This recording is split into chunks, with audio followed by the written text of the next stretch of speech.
Jemaat yang terkasih, kini kita memasuki persiapan ibadah dengan saat teduh sejenak.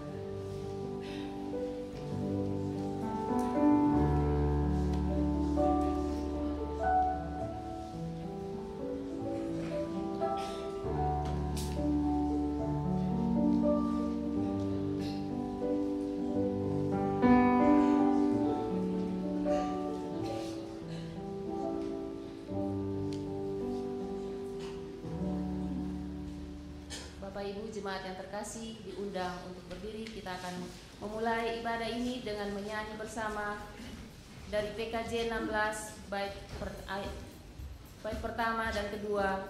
Mari kawan-kawan nyanyi gembira.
Kebaktian kita berlangsung dalam nama Bapa, Anak, dan Roh Kudus.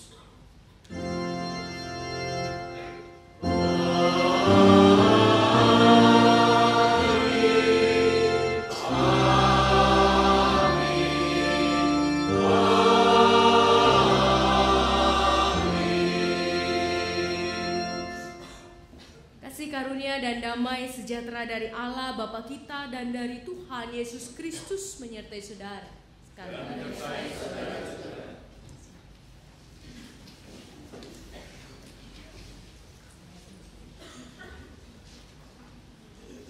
Tema ibadah kita pada hari ini Minggu 5 Januari 2014 adalah campur tangan Allah dalam kehidupan. Hari ini kita mau melihat bagaimana Allah ikut campur gitu. Bukan ikut campur dalam hal yang negatif, dalam perspektif yang negatif, tapi dalam perspektif yang positif. Bagaimana campur Allah dalam kehidupan itu sungguh mengubahkan kehidupan manusia. Namun kembali kita akan menyanyi, mengangkat pujian bagi Allah dari Kidung Jemaat 314 bait pertama sampai ke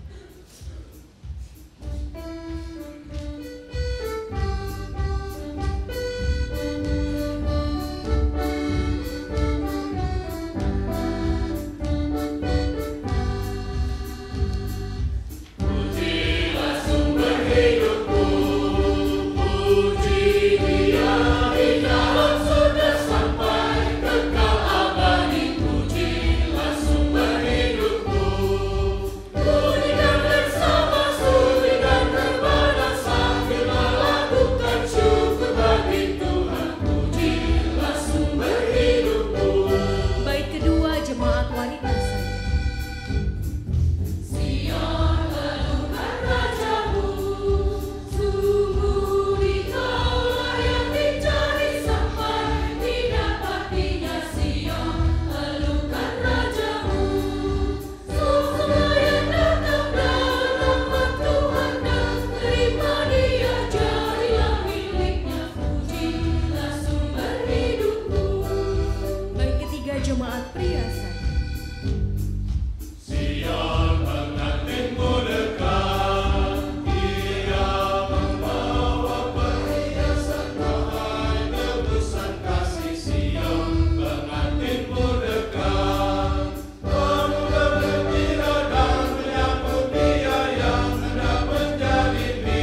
Tuhan, Engkaulah sumber kehidupan kami, yang tanpa sadar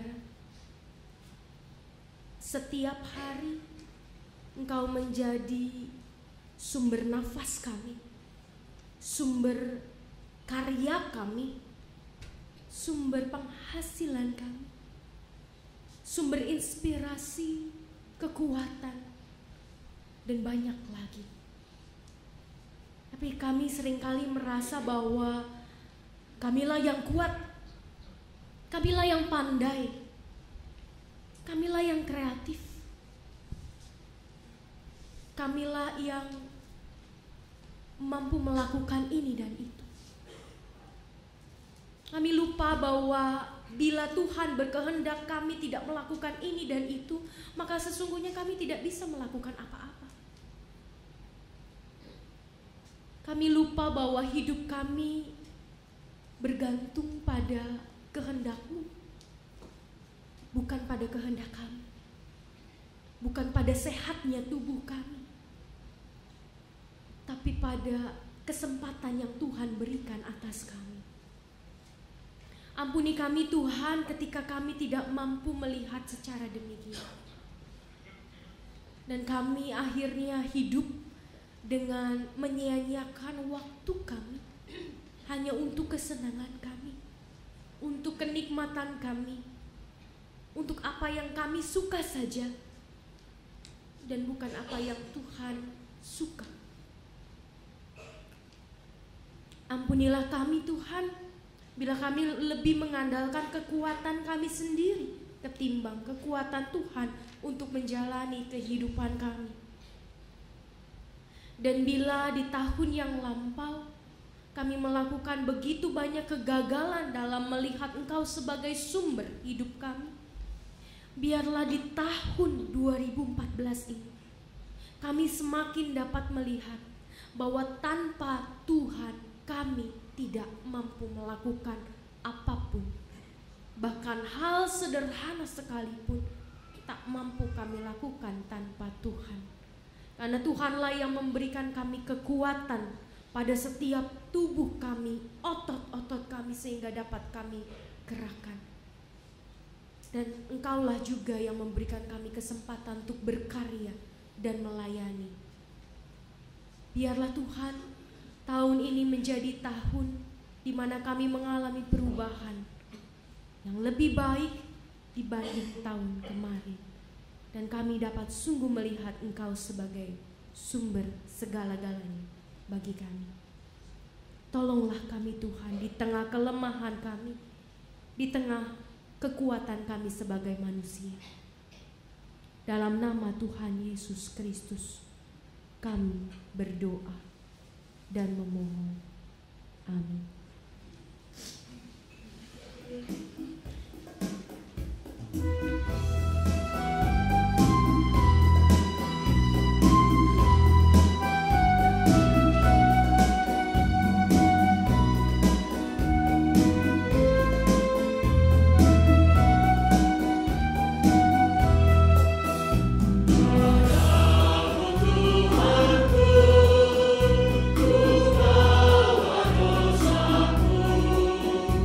Segala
kita anugerah terambil dari Injil Yohanes yang pertama, ayatnya yang ke-10.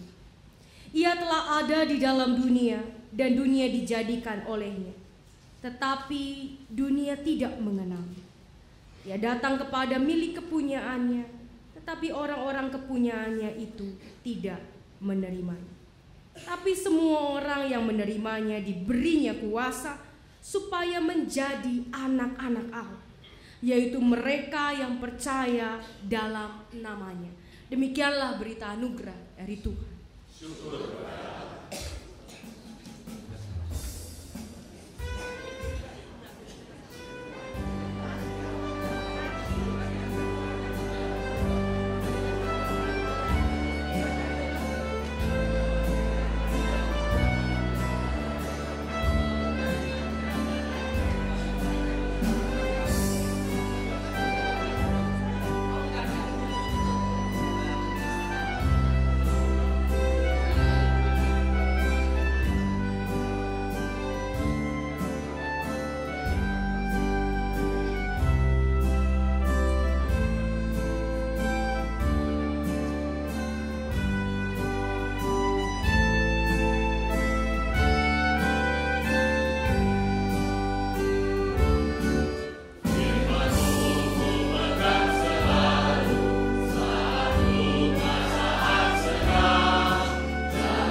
Paduan suara akan memuji Tuhan.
Mari Bapak Ibu sekalian kita berdoa.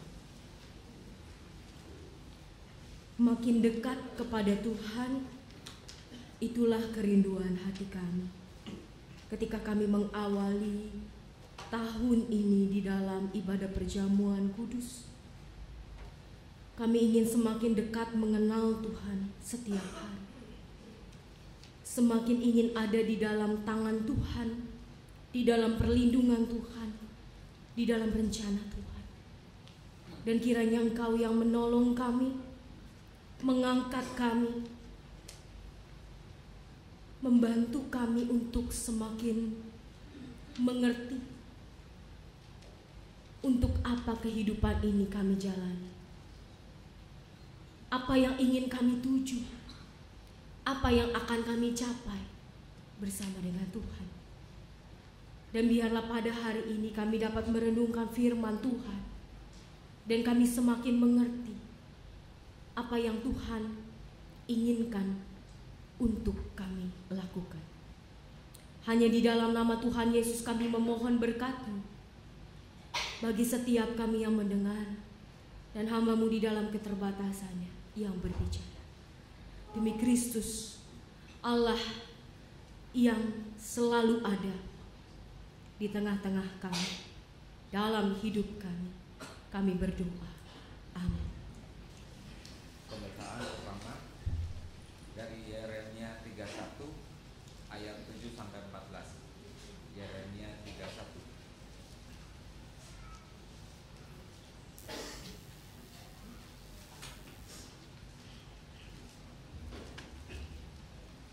Sebab beginilah firman Tuhan. Bersorak-sorailah bagi Yakub dengan sukacita. Bersukacitalah tentang pemimpin bangsa-bangsa. Kabarkanlah, pujilah dan katakanlah, Tuhan telah menyelamatkan umatnya, yakni sisa-sisa Israel. Sesungguhnya aku akan membawa mereka dari tanah utara dan akan mengumpulkan mereka dari ujung bumi. Di antara mereka ada orang buta dan lumpuh. Ada perempuan yang mengandung bersama-sama dengan perhimpunan yang melahirkan. Dalam kumpulan besar mereka akan kembali kemari. Dengan menangis mereka akan datang, dengan hiburan aku akan membawa mereka. Aku akan memimpin mereka ke sungai-sungai, di jalan yang rata, di mana mereka tidak akan tersandung. Sebab aku telah menjadi bapa Israel. Efraim adalah anak sulungku. Dengarlah firman Tuhan, hai bangsa-bangsa. Beritahukanlah itu di tanah-tanah pesisir yang jauh. Katakanlah, Dia yang telah menyerahkan Israel akan mengumpulkannya kembali dan menjaganya seperti gembala terhadap kawanan dombanya.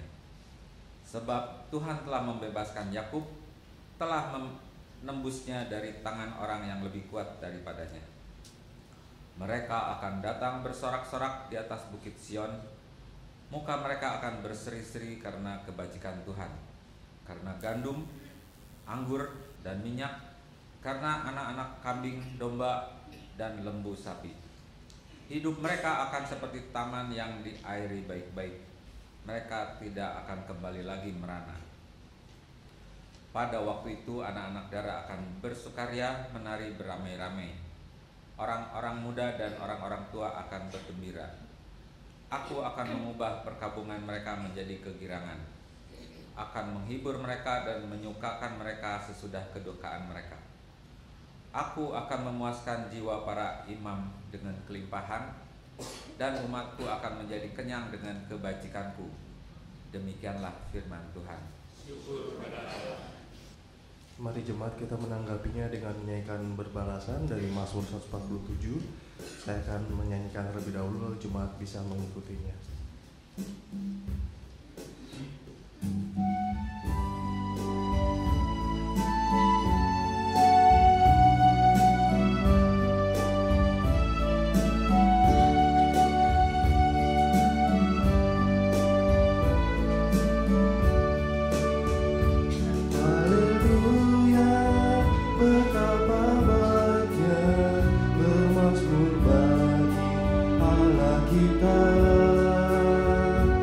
Bahkan indah dan layak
sampaikan firman, cairlah semuanya, ya tiup angin maka air mengalir. Haleluya, betapa baiknya bermasmur bagi Allah kita. Bahkan indah dan layaklah memujinya selamanya. Yang memberitakan firman pada Yakub, ketetapan dan hukumnya pada Israel. Tak dilakukannya sesegala bangsa, mereka tak kenal hukum-hukumnya. Haleluya, betapa baiknya bermasmur bagi Allah kita. Bahkan indah dan layaklah memujinya selamanya.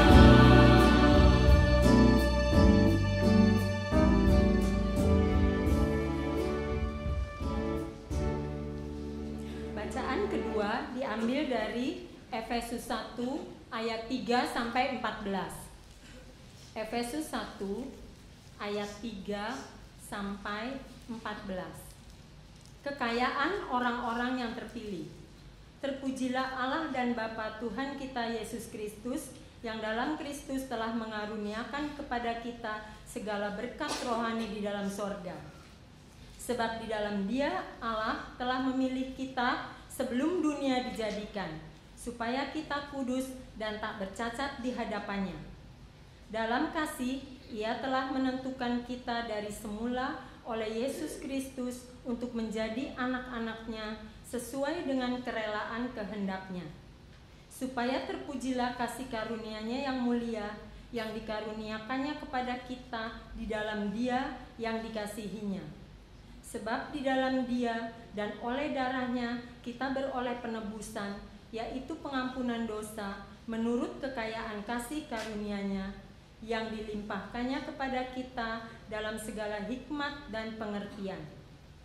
Sebab Ia telah menyatakan rahasia kehendak-Nya kepada kita sesuai dengan rencana kerelaannya, yaitu rencana kerelaan yang dari semula telah ditetapkannya di dalam Kristus, sebagai persiapan kegenapan waktu untuk mempersatukan di dalam Kristus sebagai kepala segala sesuatu, baik yang di surga maupun yang di bumi. Aku katakan di dalam Kristus, karena di dalam Dialah kami mendapat bagian yang dijanjikan. Kami yang dari semula ditentukan untuk menerima bagian itu sesuai dengan maksud Allah, yang di dalam segala sesuatu bekerja menurut keputusan kehendak-Nya, supaya kami yang sebelumnya telah menaruh harapan pada Kristus boleh menjadi puji-pujian bagi kemuliaan-Nya. Di dalam Dia kamu juga, karena kamu telah mendengar firman kebenaran, yaitu Injil keselamatanmu, di dalam Dia kamu juga, ketika kamu percaya, dimeteraikan dengan Roh Kudus yang dijanjikannya itu.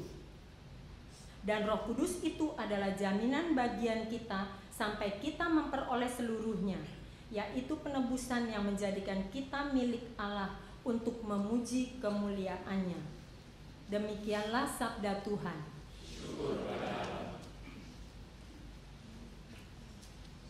Pembacaan Injil Yohanes terambil dari Injil Yohanes 1 sampai 18. Yohanes 1 sampai 18. Pada mulanya adalah firman. Firman itu bersama-sama dengan Allah dan firman itu adalah Allah. Ia pada mulanya bersama-sama dengan Allah. Segala sesuatu dijadikan oleh Dia, dan tanpa Dia tidak ada suatu pun yang telah jadi dari segala yang telah dijadikan. Dalam Dia ada hidup, dan hidup itu adalah terang manusia. Terang itu bercahaya di dalam kegelapan, dan kegelapan itu tidak menguasainya. datanglah seorang yang diutus Allah, namanya Yohanes. Ia datang sebagai saksi untuk memberi kesaksian tentang terang itu, supaya oleh dia semua orang menjadi percaya. Ia bukan terang itu, tetapi ia harus memberi kesaksian tentang terang itu. Terang yang sesungguhnya yang menerangi setiap orang sedang datang ke dalam dunia. Ia telah ada di dalam dunia dan dunia dijadikan olehnya, tetapi dunia tidak mengenalnya. Ia datang kepada milik kepunyaannya, tetapi orang-orang kepunyaannya itu tidak menerimanya. Tetapi semua orang yang menerimanya diberinya kuasa supaya menjadi anak-anak Allah, yaitu mereka yang percaya dalam namanya.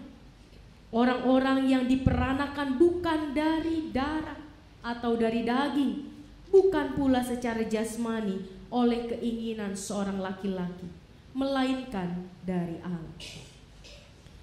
Firman itu telah menjadi manusia dan diam di antara kita.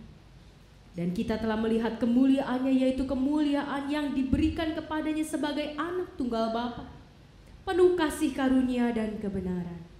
Yohanes memberi kesaksian tentang dia dan berseru, katanya, "Inilah dia yang kumaksudkan ketika aku berkata, kemudian daripadaku akan datang dia yang telah mendahului aku. Sebab dia telah ada sebelum aku. Karena dari kepenuhannya kita semua telah menerima kasih karunia demi kasih karunia. Sebab hukum Taurat diberikan oleh Musa, tetapi kasih karunia dan kebenaran datang oleh Yesus Kristus. Tidak seorang pun yang pernah melihat Allah, tetapi anak tunggal Allah yang ada di pangkuan Bapa, dialah yang menyatakannya." Demikianlah Injil Yesus Kristus. Berbahagialah setiap kita yang mendengarkan firman Tuhan, memeliharanya. Haleluya.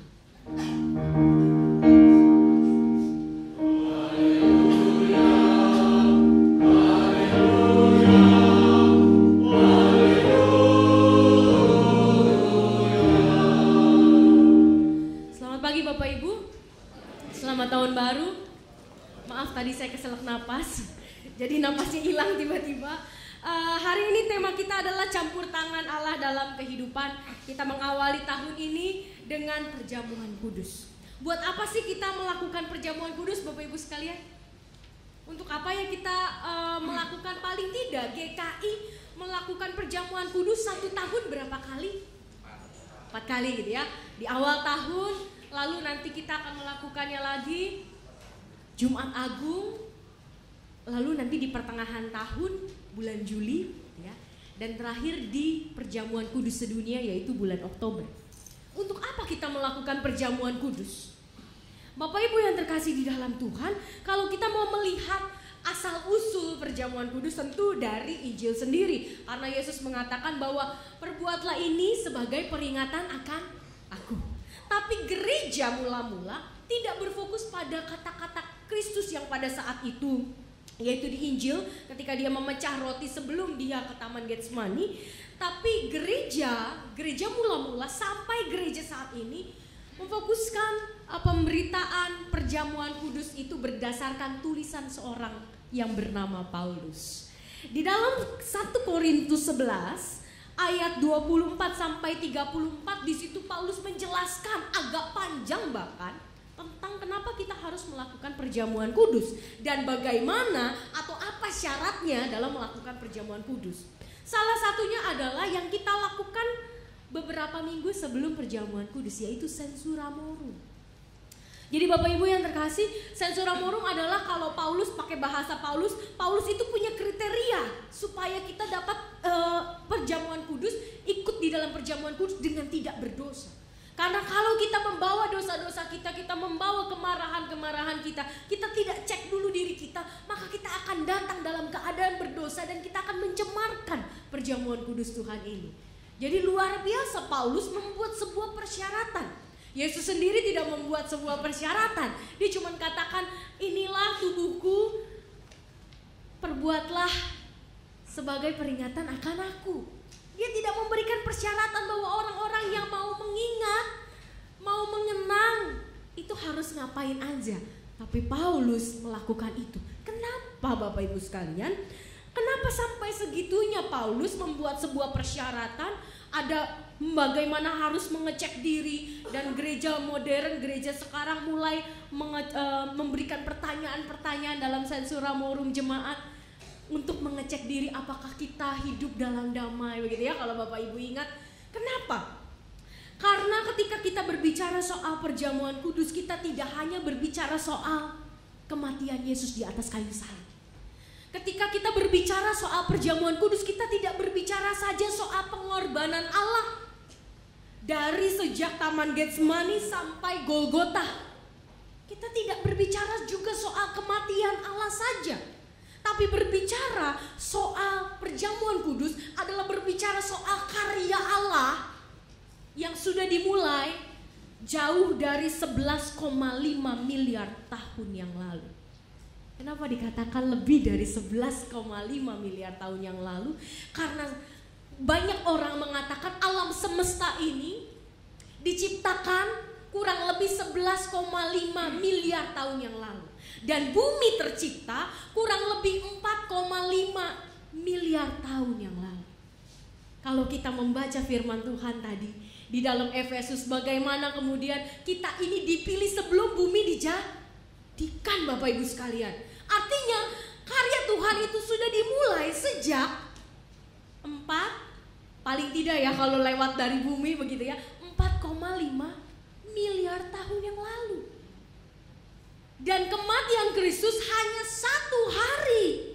Hitung dari Jumat Agung sampai Paskah 3 hari itu proses bagaimana Yesus mengalahkan maut begitu ya. 3 hari ketimbang karya Allah yang sudah dimulai jauh dari kematian Kristus. Jadi perjamuan kudus tidak hanya mengenang kesakitan Kristus. Perjamuan kudus tidak hanya mengenang kematian Kristus, kematian seorang Allah yang luar biasa itu. Tapi bagaimana karya Allah di sepanjang adanya bumi ini, adanya alam semesta ini. Bukan ribuan tahun lagi, tapi miliaran tahun. Bagaimana Allah berkarya dalam urun waktu yang begitu panjang dan Dia tidak pernah menyerah terhadap ciptaannya. Dan itu yang kita rayakan sesungguhnya di dalam perjamuan kudus. Memang puncaknya adalah pada saat kematian Kristus.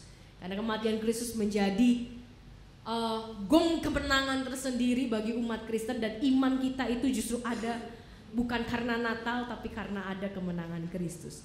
Nah, Bapak Ibu, berkaitan dengan tema kita hari ini. Tema kita hari ini berkata campur tangan Allah dalam kehidupan manusia. Bagaimana kita dapat melihat campur Allah dalam kehidupan manusia yang hari ini juga kita demonstrasikan bersama lewat perjamuan kudus, lewat menikmati karya Tuhan di sepanjang kehidupan kita. Dalam perenungan hari ini kita akan belajar 3 hal paling tidak. Yang pertama adalah siapa yang Allah campuri kehidupannya. Lalu yang kedua, untuk apa Allah ikut campur dan bagaimana kemudian Allah ikut campur dalam kehidupan kita. Kalau kita mau bertanya tentang siapa, kita kembali membaca kitab Yeremia yang tadi sudah kita baca bersama. Dari Yeremia 31. Di situ dikatakan memang ada sisa-sisa Israel, Bapak Ibu sekalian. Kalau dikatakan di sini sebetulnya kitab Yeremia ini adalah kitab di mana Israel dikumpulkan dari seluruh penjuru karena Tuhan membuang mereka, Tuhan menyerahkan mereka ke seluruh penjuru, dan Tuhan kembali mengumpulkan bangsa Israel. Tapi orang-orang yang tersisa ini betul-betul sisa begitu. Kenapa dibilang sisa? Pertama karena jumlahnya sedikit. Jadi ketimbang dari dibuang begitu ya, ketika sekarang terkumpul sedikit sekali. Lalu kemudian yang disebut sisa biasanya adalah kalau kita makan, ada makanan sisa. Biasanya kenapa kita tidak makan sisanya itu? Karena udah gak suka begitu kan ya, udah gak enak, udah gak selera, udah kenyang. Makanya ada sisa. Begitu juga dengan bangsa Israel yang disebut sisa-sisa Israel ini. Karena mereka sudah tidak berkenan terhadap kaumnya begitu ya, sehingga mereka dibuang. Makanya kalau kita melihat dari Yeremia 31, siapakah sisa-sisa Israel itu? Adalah orang-orang buta Di antara mereka ada orang buta, ada orang lumpuh, ada perempuan yang mengandung dianggap membuat lambat segala sesuatu begitu ya, merepotkan. Perhimpunan yang melahirkan dalam kumpulan besar mereka akan kembali. Jadi orang-orang yang terbuang bukan hanya karena kelemahan secara fisik, tapi juga mungkin dari mereka ada orang-orang yang memang tidak mau taat dengan teman-temannya. Mereka sebetulnya adalah orang-orang yang taat pada Tuhan, tapi karena dibawa oleh teman-temannya, oleh saudara-saudaranya, sehingga mereka menjadi tidak taat. Nah, Yeremia 31 menyebut soal sisa-sisa Israel. Siapakah sisa-sisa Israel pada zaman itu? Adalah pertama, mereka adalah orang Yahudi. Lalu mereka adalah orang-orang yang telah menyadari kesalahannya. Jadi kalau Bapak Ibu sekalian mau melihat bagaimana mereka menyadari kesalahannya, ada di ayat 18 sampai 19. Telah kudengar sungguh-sungguh Efraim meratap. Engkau telah menghajar aku dan aku telah menerima hajaran seperti anak lembu yang tidak terlatih. Bawalah aku kembali supaya aku berbalik, sebab engkaulah Tuhan Allahku. Sungguh sesudah aku berbalik aku menyesal.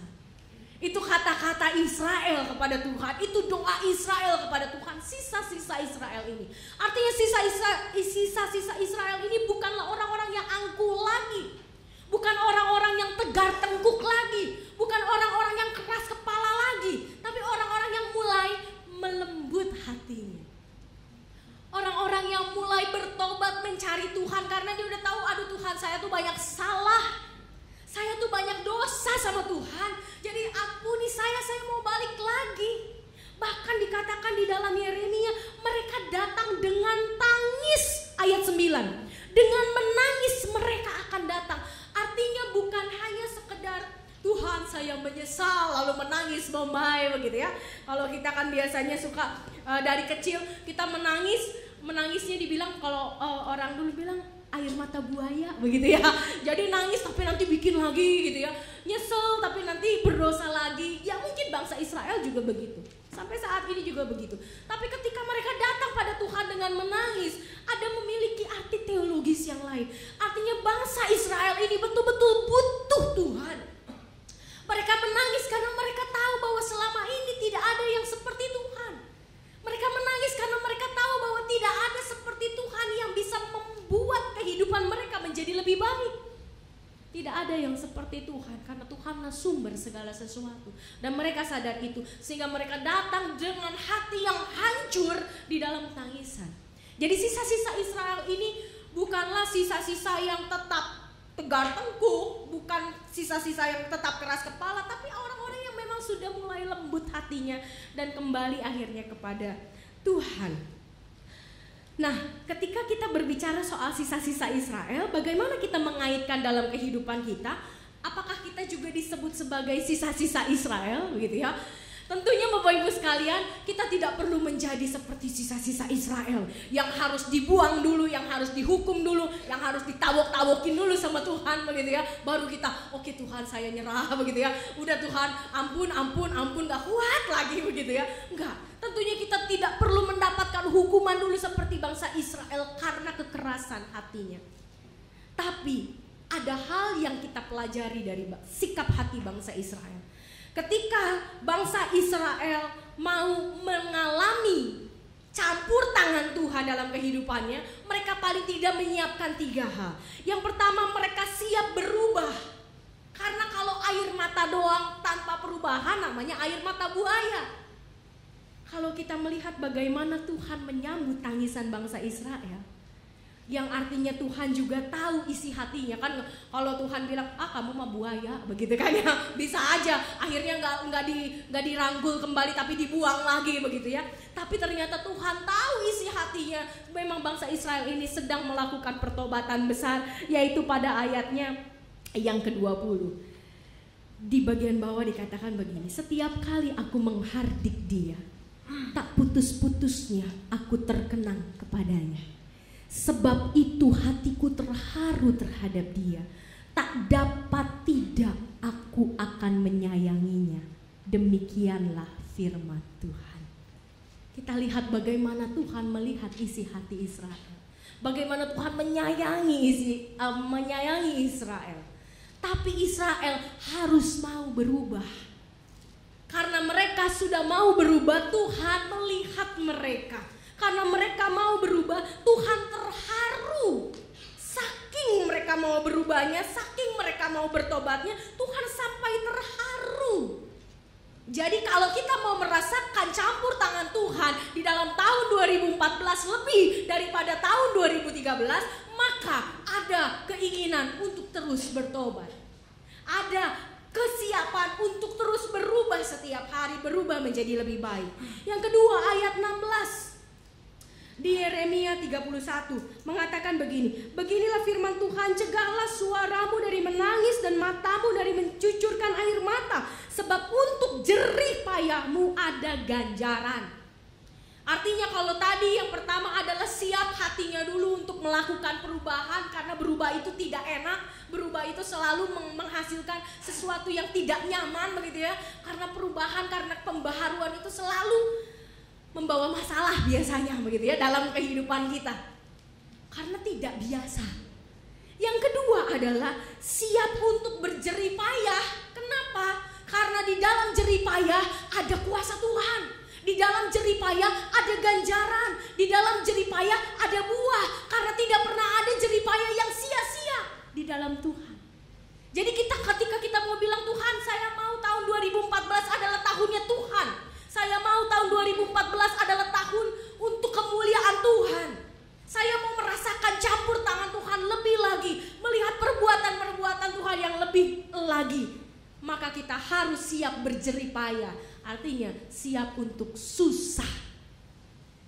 Karena di dalam kesusahan kita melihat bagaimana Tuhan menggandeng kita. Susah ya, mau hidup campur tangan Tuhan aja kok jadi payah, kok jadi makin capek begitu ya. Tapi itu yang Tuhan inginkan, karena memang tidak ada jerih hidup yang mudah. Tidak ada hidup yang mulus-mulus saja. Harus ada usaha di dalam diri kita untuk mewujudkan kehidupan yang lebih baik. Ada perjuangan. Jadi yang kedua tadi adalah siap berjerih payah. Dan yang ketiga adalah ayat 9. Dengan menangis mereka akan datang, dengan hiburan aku akan membawa mereka. Aku akan memimpin mereka ke sungai-sungai, di jalan yang rata di mana mereka tidak akan tersandung, sebab aku telah menjadi bapa Israel. Efraim adalah anak sulungku. Datang pada iman yang teguh, siap menjadi seorang anak. Apa artinya siap menjadi seorang anak dan bukan lagi hamba? Adalah siap untuk diberi tanggung jawab lebih. Jadi kalau kita mau ada campur tangan dalam kehidupan kita, maka kita harus mau juga diberi tanggung jawab lebih. Kalau kita sekarang bilang, Tuhan tanggung jawab sekarang aja kayaknya udah susah banget gitu ya, udah banyak banget, udah berat banget, capek Tuhan, maka kita tidak akan melihat campur tangan Tuhan lebih. Karena namanya menjadi anak, ada tanggung jawab lebih, ada kewibawaan lebih, ada kebanggaan lebih yang nanti kita akan alami. Tapi tentu ada tanggung jawab selain hak gitu ya. Kadang kita jadi anak, haknya dulu dong gitu ya, tanggung jawab belakangan. Nggak bisa Bapak Ibu sekalian. Siap menjadi anak adalah siap meminta, mendapatkan, dipercayakan tanggung jawab yang lebih besar dan lebih rumit. Tapi disitulah kita akan mendapatkan campur tangan dari Allah. Yang kedua, untuk apa? Kalau tadi siapa? Manusia. Manusia yang siap untuk berubah. Manusia yang siap mencari Tuhan, berjerih payah bagi Tuhan. Manusia yang siap disebut sebagai anak-anak Allah dan hidup sebagai anak-anak Allah, diberi tanggung jawab sebagai anak-anak Allah. Nah, sekarang yang kedua adalah untuk apa Tuhan campur tangan? Sekian lama kehidupan manusia, sekian lama bumi ini ada, sekian lama jagat raya ini ada, kok Tuhan masih mau aja campur tangan? Kok dia gak capek-capek? Sampai saat ini dia masih campur tangan dalam kehidupan kita, karena dia ingin mewujudkan sebuah keselamatan. Keselamatan macam apa? Bukan soal keselamatan tanpa susah payah, karena tadi dibilang orang yang mau mengalami perjumpaan campur tangan Tuhan harus siap berjerih payah begitu kan. Tapi kalau dibilang selamat, apakah tidak perlu berjerih payah? Tidak. Selamat di sini adalah berbicara soal terang. Kita tadi melihat di dalam Yohanes bagaimana kehidupan kita ini menjadi terang. Jadi selamat juga bukan hanya soal kita dalam hidup sekarang dan di akhirat. Yang penting nanti aku masuk surga. Suamiku, istriku gak masuk surga, biarin. Anakku gak masuk surga, biarin, gitu ya. Tapi kalau suami, istri, anak biasanya didoain biar masuk surga, benar ya. Tapi kadang-kadang musuh begitu ya. Biarin dia gak masuk surga, syukurin karena dia jahat banget sama aku. Begitu kadang kita. Tapi ketika kita menjadi terang di sini, jadi untuk apa keselamatan itu? Bukan hanya untuk diriku, tapi untuk orang-orang di sekelilingku, tapi untuk juga para musuhku, sehingga para musuhku dapat melihat bahwa Tuhan bekerja lewat hidupku. Ini lebih susah lagi. Bapak Ibu yang terkasih di dalam Tuhan, ketika kita berbicara soal campur tangan Allah, kita tidak berbicara soal pribadi aku saja dengan Allah. Karena Allah menciptakan kita bukan untuk dirinya sendiri. Allah menciptakan kita untuk orang-orang lain. Jadi berbicara soal keselamatan adalah bagaimana kita membagi keselamatan itu bagi orang yang menyiksa kita sekalipun, bagi orang yang meremehkan kita sekalipun, bagi orang yang tidak melihat kita sekalipun. Kita tetap menjadi terang. Karena terang tidak pilih-pilih. Yang namanya lampu kalau sudah bersinar, dia tidak pilih-pilih. Saya mau menerangi bagian mimbar saja dan bagian sana enggak mau. Andai kata bagian sini yang dinyalakan dan bagian tempat Bapak Ibu sekalian duduk dimatikan lampunya, tetap kelihatan sinarnya? Tetap, kecuali ditutup, betul. Kalau ditutup di blok dikasih papan begitu ya. Mungkin kalau di sini nyala, di sana nggak kelihatan. Tapi kalau selama ini dibuka, mau di sini doang yang nyala, di sana akan tetap terkena sinar. Itu artinya terang. Terang itu tidak bisa memilih. Saya mau menerangi ini saja dan tidak mau menerangi ini saja. Jadi ketika Allah mau campur tangan, bukan untuk kita semata-mata, bukan untuk membuat kita happy, bukan untuk membuat kita sukacita, bukan untuk membuat kita sukses semata-mata, tapi membuat orang lain melihat juga bagaimana Tuhan bekerja dan akhirnya Tuhan bisa bekerja lewat kehidupan mereka, di dalam kehidupan mereka. Dan yang ketiga, bagaimana caranya Allah mewujudkan campur tangannya itu. Ada 3 tahap Bapak Ibu sekalian. Tahapnya dari atas sampai ke bawah, bukan dari bawah sampai ke atas. Tahapannya adalah dari atas sampai ke bawah. Yang pertama, sebelum kita ada, dia sudah menguduskan kita. Tadi dari Efesus kita melihat bahwa sebelum kita ada, ayat 4, sebab di dalam dia Allah telah memilih kita sebelum dunia dijadikan. Jadi sebelum dunia dijadikan, sebelum bumi ada, kita sudah dipilih sama Allah. Kita sudah dipilih supaya kita kudus dan tidak bercacat di hadapannya. Jadi sebelum kita berdosa, dia sudah pilih kita. Ya begitu, karena kalau dunia belum dijadikan kan manusia berarti belum ada. Tapi sebelum kita berdosa pun, dia sudah pilih kita. Bukan ketika kita sudah pontang-panting kelimpungan, baru dia, ya ampun kasihan ciptaanku diambil. Enggak. Sebelum kita berdosa pun, dia sudah memilih kita.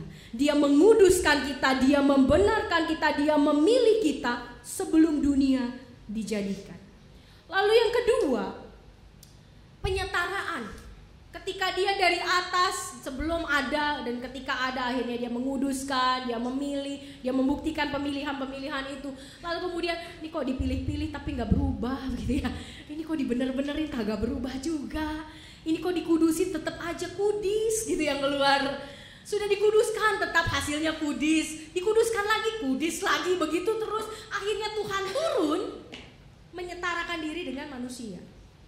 Disitulah disebut di dalam Efesus 1 ayatnya yang kelima, dalam kasih ia telah menentukan kita dari semula oleh Yesus Kristus untuk menjadi anak-anaknya.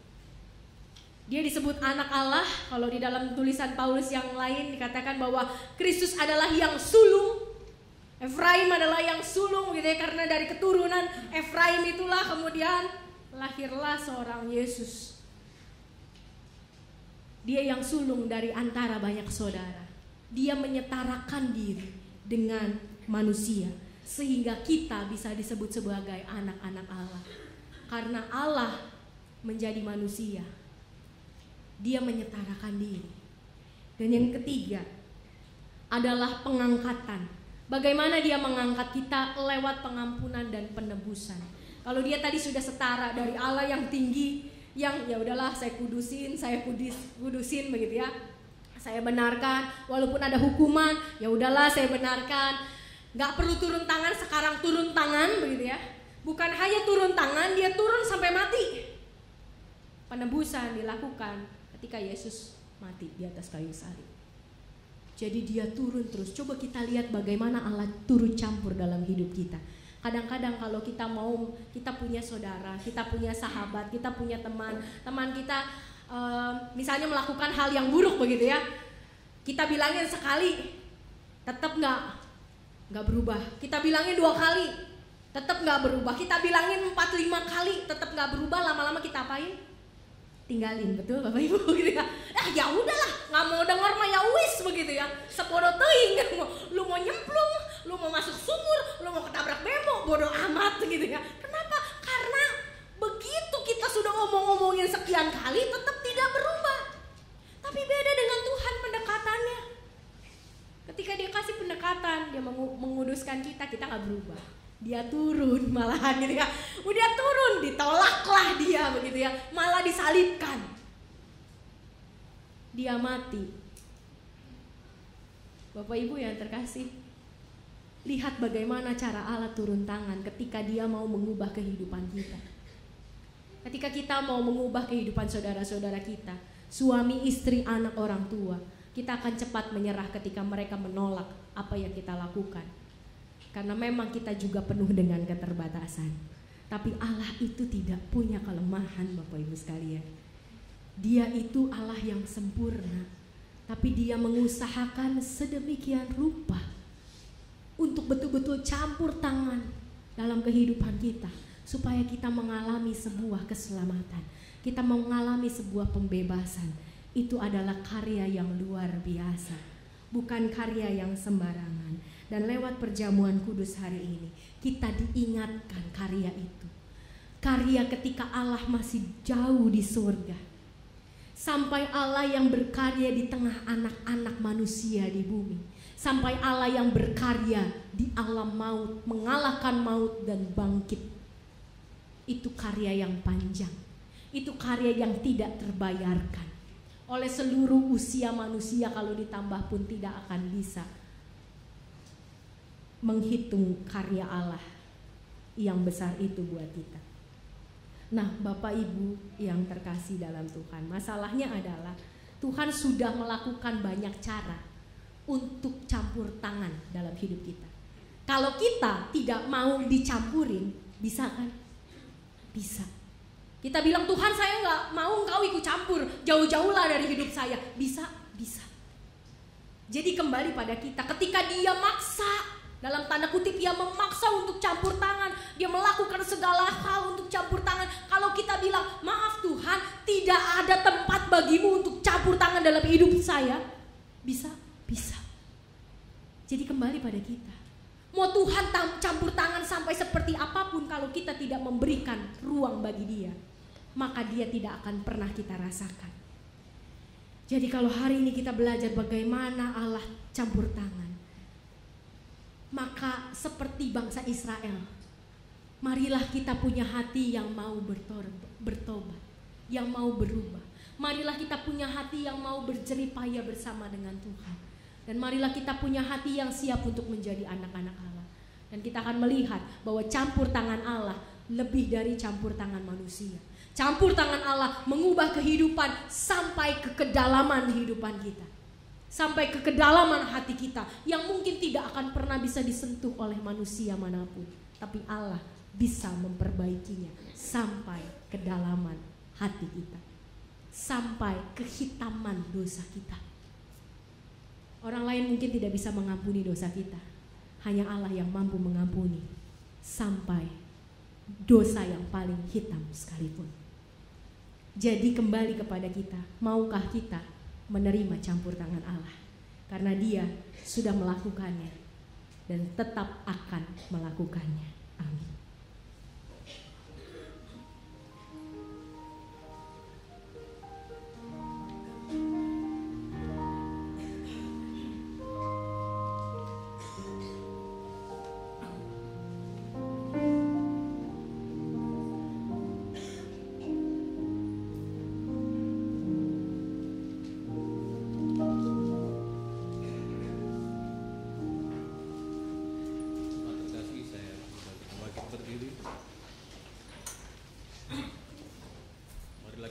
bersama dengan umat Allah di masa lalu, masa kini, dan masa depan, mengingat pengakuan pada baptisan kita menurut pengakuan iman resmi.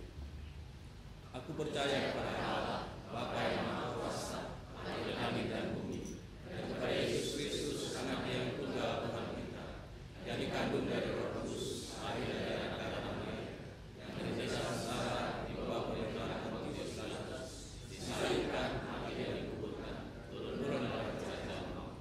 Pada hari yang ketiga, bangkit pula dari antara orang mati, naik ke surga, duduk di sebelah kanan Allah, Bapa yang Maha Kuasa. Dari sana ia akan datang untuk menghakimi yang hidup dan yang mati. Aku percaya kepada Roh Kudus, gereja yang kudus dan am, persekutuan orang kudus, pengampunan dosa, kebangkitan orang mati, dan hidup yang kekal. Silakan duduk.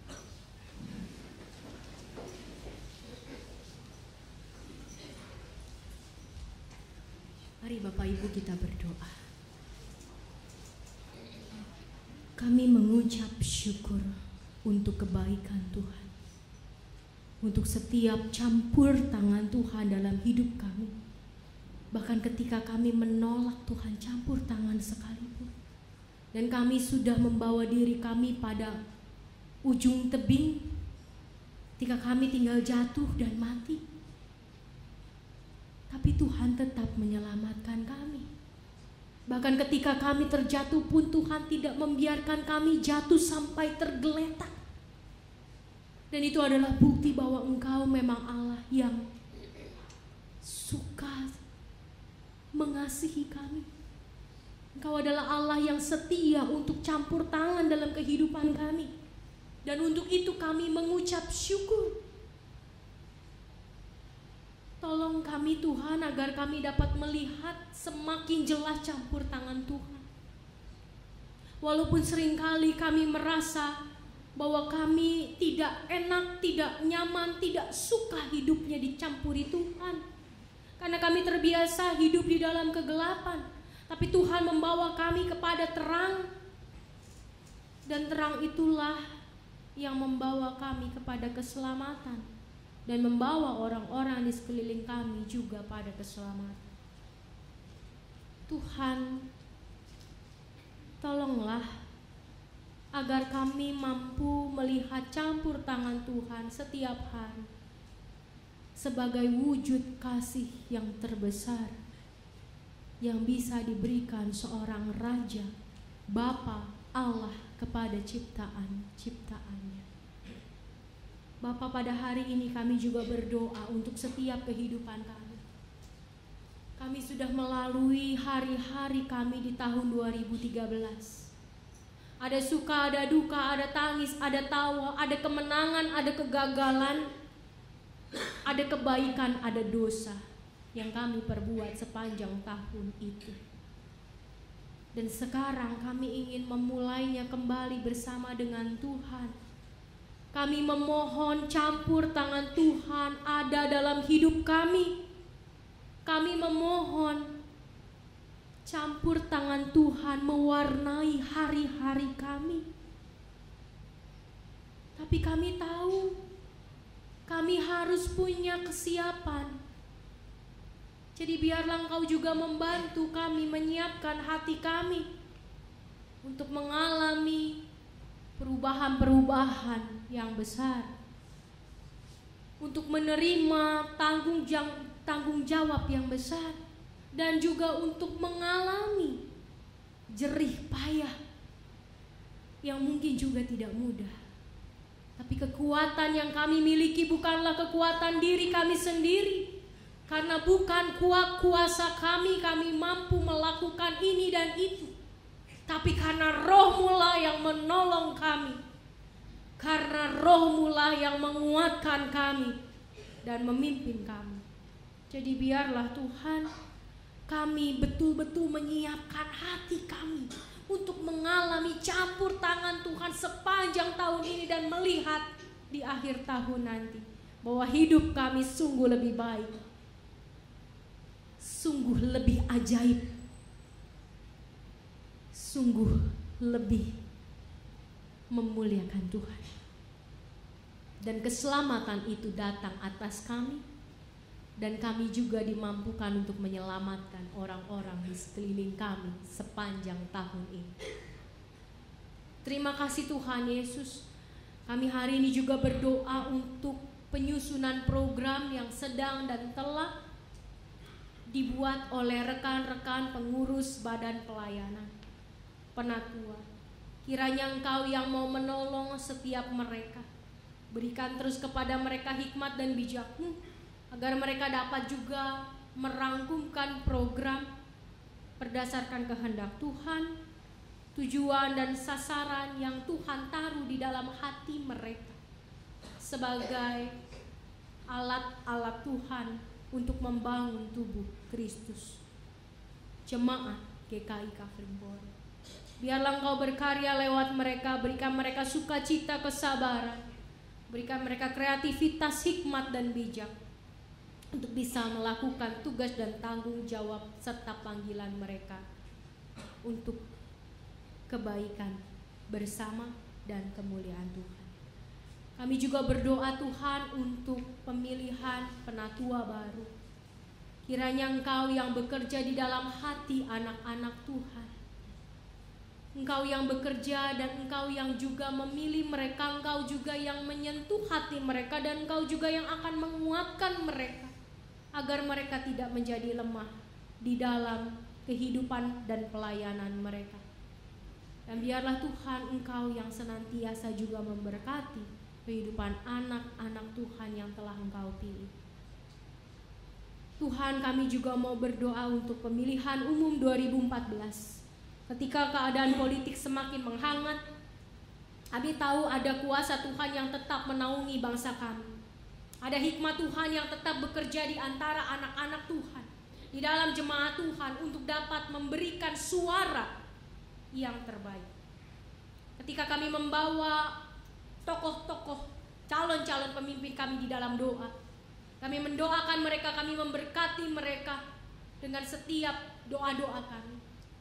Kiranya Tuhan bekerjalah lewat kami, agar bangsa ini memiliki seorang pemimpin yang takut akan Tuhan.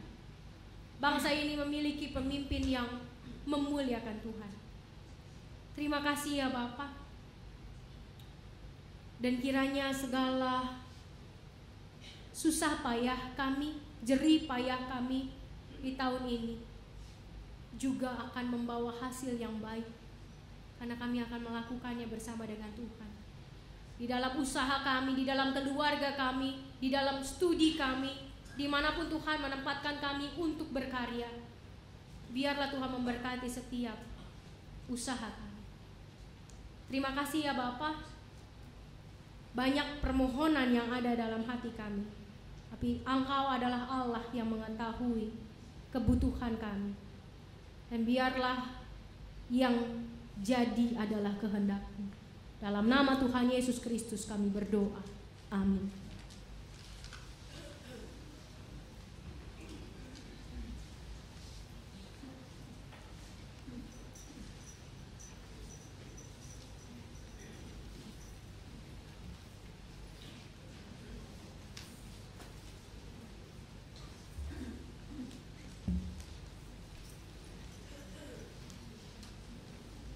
Jemaat terkasih, di hari Minggu pertama tahun 2014 ini yang indah dan cerah, kita dipanggil untuk mengucap syukur dan membawa persembahan dengan berlandaskan nats terambil dari 2 Korintus 8 ayat 12 dan 13. Sebab jika kamu rela untuk memberi, maka pemberianmu akan diterima. Kalau pemberianmu itu berdasarkan apa yang ada padamu, bukan berdasarkan apa yang tidak ada padamu. Sebab kamu dibebani bukanlah supaya orang-orang lain dapat keringanan, tetapi supaya ada keseimbangan. Mari jemaat dengan penuh sukacita kita memberikan persembahan kita dengan pujian Kidung Jemaat 322 bait 1-5, Terang Matahari. Segala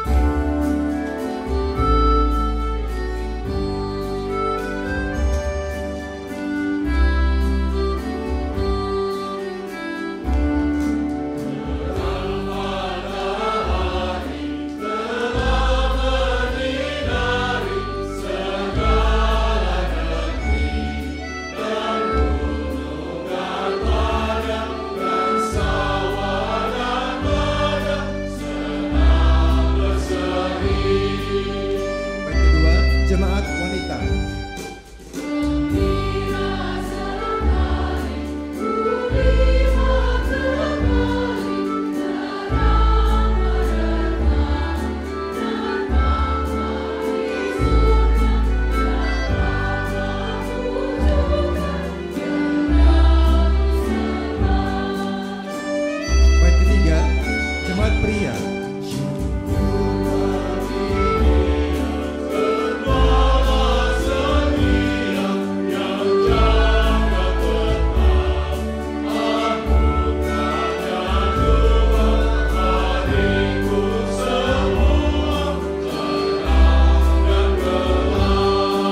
Baik keempat, joyful.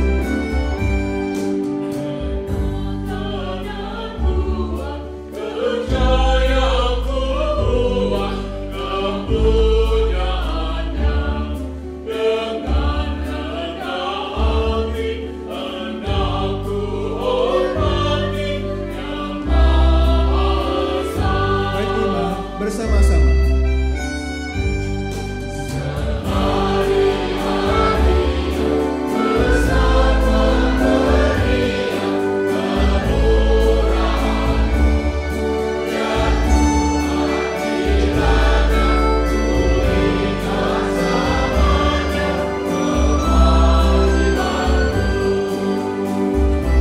Musik saja.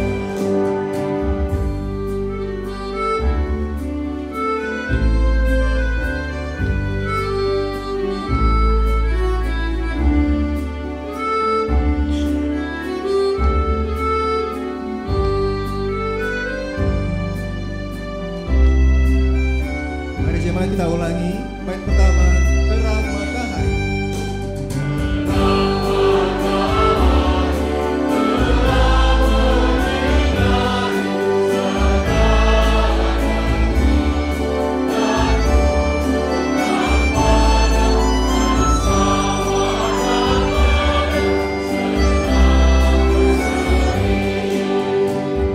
Bait kedua kita nyanyikan kembali. Saya undang jemaat sekalian untuk berdiri.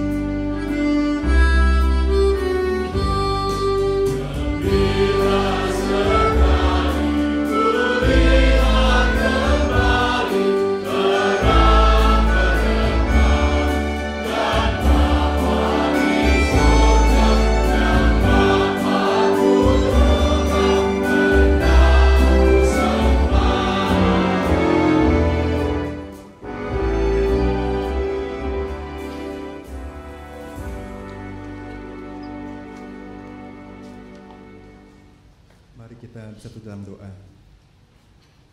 Bapa kami di dalam surga, terima kasih ya Bapa, pada minggu pertama tahun 2014 ini kami kembali berkumpul. Terima kasih ya Tuhan untuk hari yang baru. Terima kasih untuk matahari dan hujan, untuk makanan dan minuman setiap hari. Terima kasih ya Tuhan untuk sekolah dan pekerjaan, untuk keluarga dan teman-teman. Terima kasih ya Tuhan untuk penghiburan di kala usia senja. Terima kasih untuk kekuatan di saat kami sakit. Terima kasih ya Tuhan untuk pengorbanan anak-Mu di kayu salib. Ya Bapa, saat ini kami membawa persembahan ini dengan penuh ucapan syukur karena semuanya berasal daripada-Mu juga. Kiranya Engkau mau memberkati, Engkau mau menguduskan, Tuhan mau pakai, dan Tuhan mau urapi setiap tangan yang mengelolanya. Majelis jemaat, badan pelayanan, dan semuanya supaya bisa memakai dan mengolah dengan penuh tanggung jawab dan kejujuran. Dan Tuhan, kiranya Engkau juga mau menggunakan, memakai tubuh kami sebagai persembahan yang hidup, yang kudus, dan berkenan kepada Allah. Terima kasih Allah atas segalanya. Kami berdoa dan bersyukur di dalam nama Putra-Mu yang tunggal, Yesus Kristus. Amin. Jemaat dipersilakan duduk kembali.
Saat ini kita bersama-sama merayakan perjamuan kudus.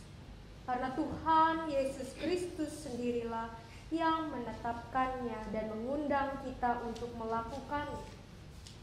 Perjamuan kudus ini diperuntukkan bagi saudara-saudara yang telah dibaptiskan dan mengaku percaya, serta tidak berada di bawah pengembalaan khusus.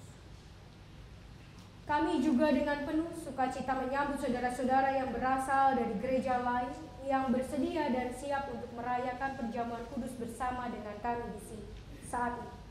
Agar perjamuan kudus ini sungguh-sungguh menjadi berkat bagi kita, selayaknya lah kita memeriksa diri kita masing-masing di hadapan Tuhan. Apakah kita hidup dalam damai dengan Allah? Apakah kita hidup dalam damai dengan sesama kita, dengan istri atau suami, dengan orang tua atau anak, dengan saudara-saudara, dengan teman dan tetangga, dan dengan siapapun yang kita jumpai dalam kehidupan kita? Di dalam ketidaksempurnaan kita percaya Allah menyucikan kita dari segala dosa kita, membarui hidup kita, memampukan kita untuk mempersaksikan kasih Kristus melalui hidup kita, dan melayakkan kita untuk merayakan perjamuan kudus saat ini. Marilah kita mengarahkan hati kepada Tuhan. Mari kita bersyukur kepada Tuhan Allah kita. Kita berdoa. Kami mengucap syukur kalau pada pagi hari ini, di awal tahun ini, kami bisa bersama-sama duduk untuk menikmati perjamuan bersama dengan Tuhan. Kami mengucap syukur untuk kesehatan, kesempatan, dan biarlah Engkau yang memberkati baik roti maupun anggur ini menjadi sumber kekuatan, sumber kehidupan kami, mengingatkan kami atas setiap karya yang besar yang Tuhan telah lakukan atas hidup kami. Dalam nama Tuhan Yesus kami berdoa. Amin. Ya Allah yang kudus, kami bersyukur kepadamu sebab Engkau pencipta alam semesta yang memeliharanya dengan penuh kasih sayang. Kami bersyukur karena anak-Mu Yesus Kristus yang menjadi jalan kebenaran dan hidup bagi kami. Kami bersyukur karena Roh Kudus yang Engkau kirimkan untuk mengajar dan menghibur kami dalam kehidupan di bumi ini. Kemuliaan-Mu kami agungkan dalam paduan suara bersama para malaikat yang tak henti-hentinya menyanyi.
Dan sesudah itu ia mengucapkan syukur atasnya, ia memecah-mecahkannya dan berkata, inilah tubuhku yang diserahkan bagi kamu. Perbuatlah ini menjadi peringatan akan aku. Kristus yang juga mengambil cawan sesudah makan, lalu berkata, cawan ini adalah perjanjian baru yang dimeteraikan oleh darahku. Perbuatlah ini setiap kali kamu meminumnya menjadi peringatan akan aku. Kematian Kristus kita wartakan, kebangkitan Kristus kita rayakan, kedatangan Kristus kita nantikan. Pada saat ini kita hadir dalam peristiwa karya kasih Allah yang menyelamatkan dunia, kelahiran dan kehidupan Kristus anaknya di antara manusia, pembaptisannya, perjamuan malam terakhir bersama murid-muridnya, kematiannya. Kita memberitakan kebangkitan Kristus dan kenaikannya ke surga dalam kemuliaan, di mana ia berdoa bagi dunia. Kita merindukan kedatangan Kristus kembali pada akhir zaman untuk menggenapi segala sesuatu. Maka sebagai persekutuan yang dipersatukan dengan dan dalam Kristus, kita mengingat pengorbanan Kristus yang menyelamatkan, yang dikaruniakan kepada umat manusia di semua tempat. Terpujilah Kristus. Ketika kita mengambil bagian dalam perjamuan kudus ini, Roh Kudus menolong kita sehingga kita dipersatukan dalam Kristus menjadi satu tubuh dan satu roh, dan menjadi persembahan yang hidup bagi Allah. Terpujilah Roh Kudus. Melalui Kristus, dengan Kristus, dalam Kristus, semua hormat dan kemuliaan bagi Allah Bapa dalam persekutuan dengan Roh Kudus sekarang dan selamanya. Terpujilah Bapa, Anak, dan Roh Kudus. Sebagai gereja yang adalah tubuh Kristus yang dipersatukan melalui baptisan dan hidup di dalam pimpinan Roh Kudus, marilah kita berdoa kepada Allah Bapa kita. Bapa kami yang di surga, dikuduskanlah namamu. Datanglah kerajaan-Mu, jadilah kehendak-Mu di bumi seperti di surga. Berikanlah kepada kami makanan kami yang secukupnya, dan ampunilah kami akan kesalahan kami, seperti kami juga mengampuni orang yang bersalah kepada kami. Dan janganlah membawa kami ke dalam pencobaan, tetapi lepaskanlah kami daripada yang jahat. Karena Engkau-lah yang memiliki kerajaan dan kuasa dan kemuliaan sampai selama-lamanya. Amin. Tuhan telah mengampuni dan mempersatukan kita. Oleh karena itu, marilah kita hidup dalam damai dan pengampunan. Damai Tuhan besertamu. Dan besertamu juga.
Roti yang dipecahkan ini adalah persekutuan dengan tubuh Kristus.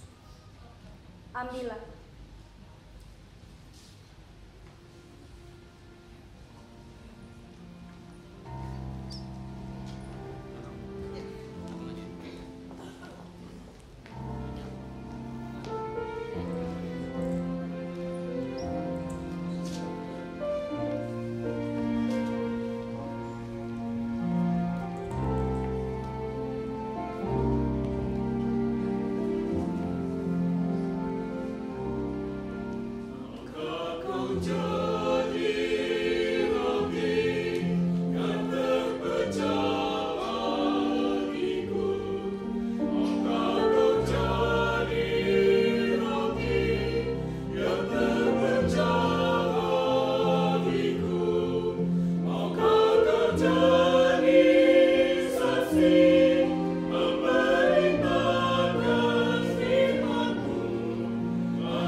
mereka dari saudara-saudara sekalian yang hendak mengikuti perjamuan kudus pada pagi hari ini yang belum mendapatkan roti?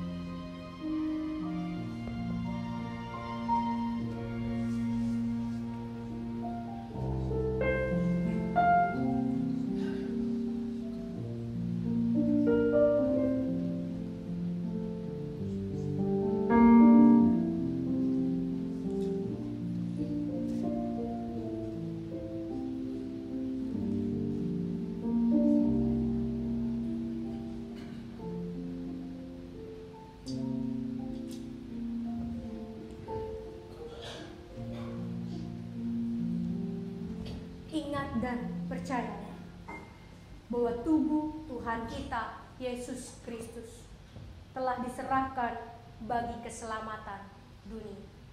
Makanlah.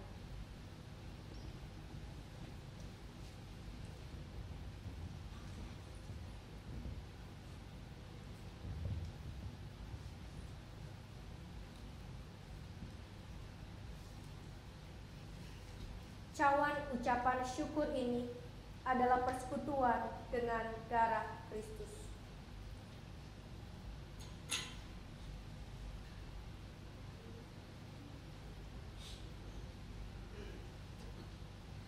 Ambillah.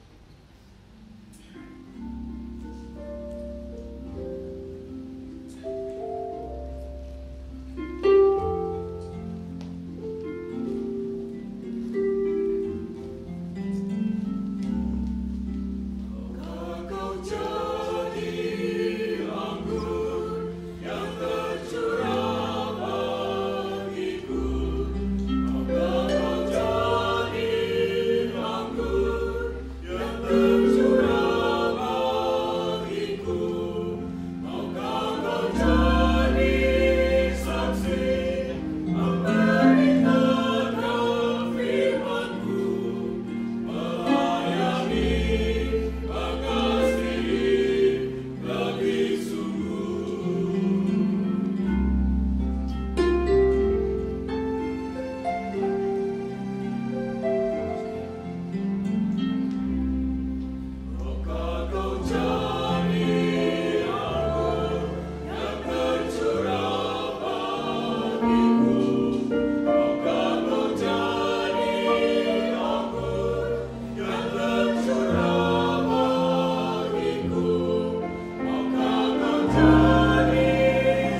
Adakah Bapak Ibu Saudara sekalian yang hendak mengikuti perjamuan kudus yang belum mendapat anggur atau teh? Anggur.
Adakah dari saudara-saudara yang belum mendapat anggur?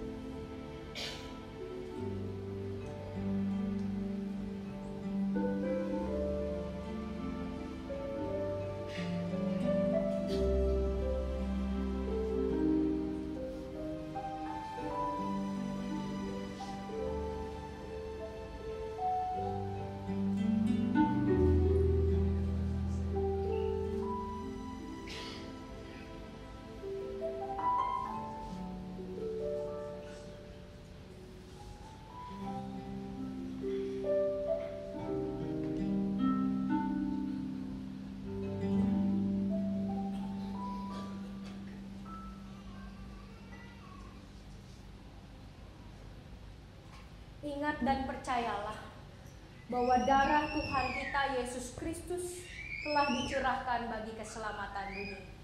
Minumlah.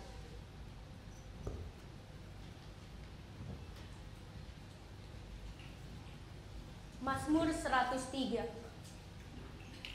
Pujilah Tuhan, hai jiwaku. Pujilah namanya yang kudus, hai segenap batinku. Pujilah Tuhan, hai jiwaku, dan jangan lupakan segala kebaikan. Dia yang mengampuni segala kesalahanmu, yang menyembuhkan segala penyakitmu. Dia yang menebus hidupmu dari lubang kubur, yang memahkotai engkau dengan kasih setia dan rahmat. Dia yang memuaskan hasratmu dengan kebaikan, sehingga masa mudamu menjadi baru seperti pada burung rajawali. Penatua akan mengumpulkan cawan.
Pujian pengutusan kita dengan bangkit.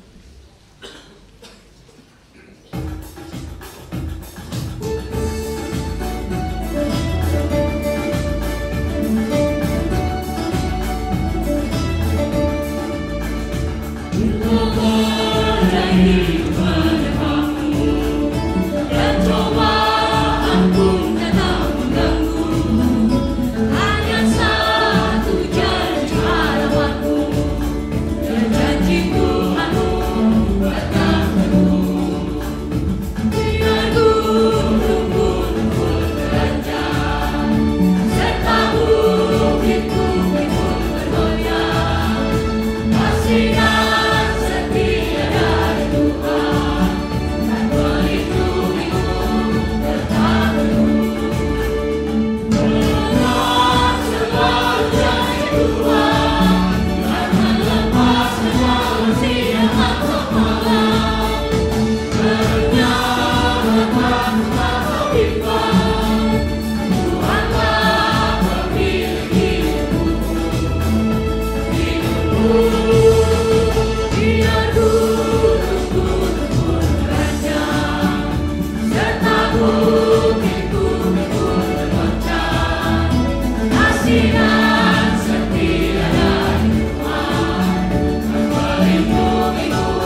kita, bahwa andai kata badai hidup menerpa kita, ada tangan Tuhan yang selalu menjaga kita.